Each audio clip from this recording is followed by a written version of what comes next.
مند وزیر۔ ایک مرتبہ کا ذکر ہے، ایک ملک کا بادشاہ بہت ظالم تھا۔ وہ رعایا سے ہر وقت عجیب و غریب فرمائشیں کرتا رہتا۔ اس کی عوام اور خاص طور پر اس کا ایک وزیر اس سے بہت تنگ تھا۔ وزیر ایک نیک اور عقل مند انسان تھا، جس کی وجہ سے ملک کی حالت کافی بہتر تھی۔ ایک دن بادشاہ کو ایک عجیب و غریب خواہش سوچی۔ اس نے اپنے وزیر کو حکم دیا کہ مجھے ایک ایسا محل بنا کر دو جس کی تعمیر اوپر سے نیچے کی طرف کی جائے۔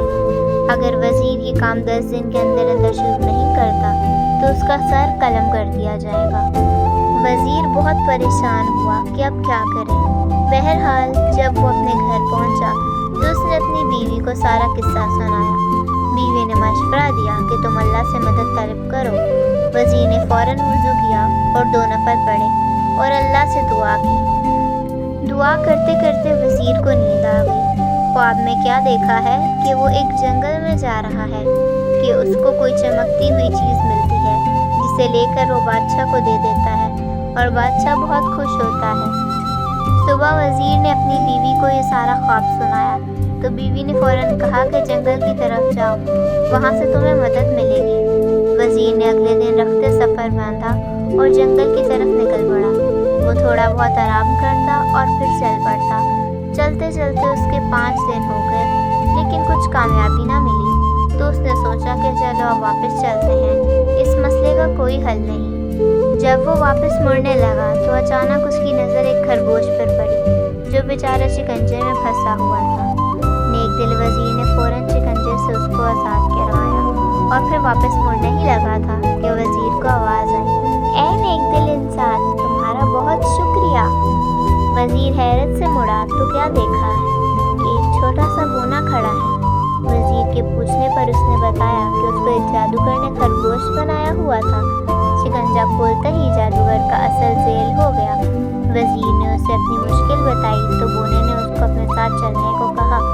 چلتے چلتے وہ وزیر کے گھر کے پاس لے آیا اور اس سے اندر جانے کا کہا۔ وزیر اندر گیا تو دیکھا کہ اندر ایک بزرگ عبادت کر رہا ہے۔ وزیر نے انہیں سلام کیا اور اپنی مشکل بتائی۔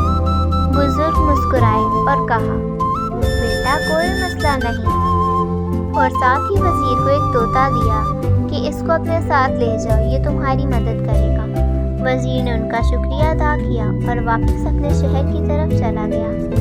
اپنے گھر جا کر اس نے اپنی بیوی کو سارا ماجرا سنایا۔ اگلے دن وہ بادشاہ کے محل گیا اور بادشاہ سے کہا، آپ میرے ساتھ چلیں اور دیکھیں کہ میں کیسے اوپر سے نیچے کی طرف محل تعمیر کرتا ہوں۔ وزیر بادشاہ کو ایک کھلی جگہ لے آیا جہاں بادشاہ نے نیا محل بنانے کو کہا تھا۔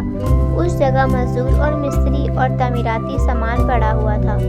وزیر نے طوطے کو ہوا میں اڑا کر کہا، چلو میاں مٹھو اب اپنا کام دکھاؤ۔ طوطا اڑتا ہوا کافی اونچا چلا گیا اور آواز دینے لگا، اینٹیں پکڑاؤ، اینٹیں پکڑاؤ۔ بادشاہ یہ سن کر غصے میں آیا اور وزیر سے کہا، بھلا اتنی زیادہ اونچائی پر کوئی اینٹ کیسے پہنچ جائے گا؟ وزیر یہ سن کر بولا، حضور والا، اگر اتنی اونچائی پر اینٹیں نہیں پہنچائی جا سکتی تو اوپر سے نیچے تعمیر کیسے کی جا سکتی ہیں؟ بادشاہ وزیر کی عقل مندی دیکھ کر بہت خوش ہوا اور اس نے اپنی غلطی کاموں کی معافی مانگی اور وہ بھی ایک نیک دل اور اچھا انسان بن گیا۔